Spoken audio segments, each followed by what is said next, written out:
Anak yang tidak menghargai ibunya. Suatu kisah di masa pemerintahan Umar Al-Khattab di mana hidup seorang saudagar yang kaya raya, hidup mewah dan disegani dalam masyarakat. Dia asalnya seorang anak yang miskin, tetapi dimurahkan rezeki oleh Allah daripada usahanya itu, lalu akhirnya dia berjaya dalam hidup. Ibunya bersyukur dengan kejayaan anaknya itu biarpun dia sendiri hidup dalam kesusahan. Harapannya, dapatlah dia menumpang senang sekiranya suatu hari dia betul-betul dalam kesempitan. Ditakdirkan pada suatu masa, ibunya betul-betul terdesak. Lalu pergilah dia ke kota untuk menemui anaknya dengan tujuan meminta pertolongan. Sampai di sana, anaknya tiada di rumah kerana pergi berdagang. Cuma menantunya yang ada. Lalu disampaikan hajat hatinya itu kepada menantunya, namun dia tidak dilayan sama sekali. Dia pun menunggu sehingga anaknya pulang. Setelah anaknya pulang, menantunya terus mengadu kepada suaminya itu, "Ibumu datang untuk meminta itu dan ini. Jelaslah bahawa dia mahu kita menjadi miskin. Saya bosan dengan perangainya itu." Hati keibuannya tersentuh mendengar ucapan menantunya itu, apalagi anaknya sendiri turut menyebelahi isterinya. Lalu, ibu itu pun pulanglah dengan tangan kosong.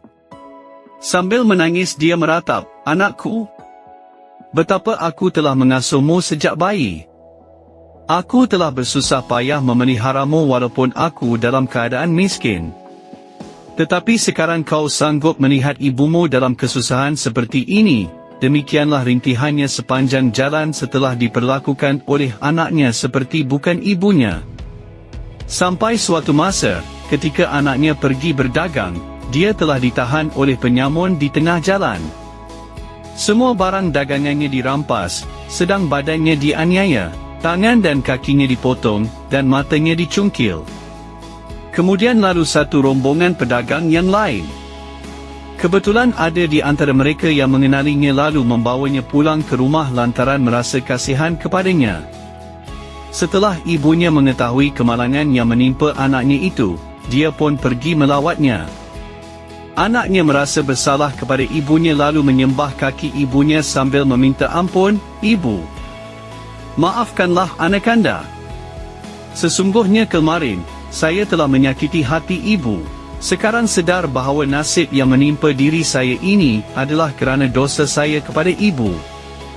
Maka ibunya pun berkata, "Anakku, engkau tidak pernah menyakiti hatiku sebelum ini.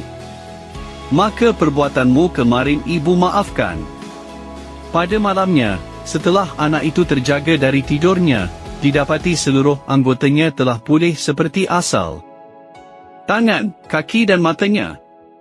Lalu dia mengejutkan ibunya untuk memberitahu keadaan dirinya itu. Lalu ibunya berkata, "Anakku, bersyukurlah kepada Allah yang Maha Pengasih lagi Penyayang."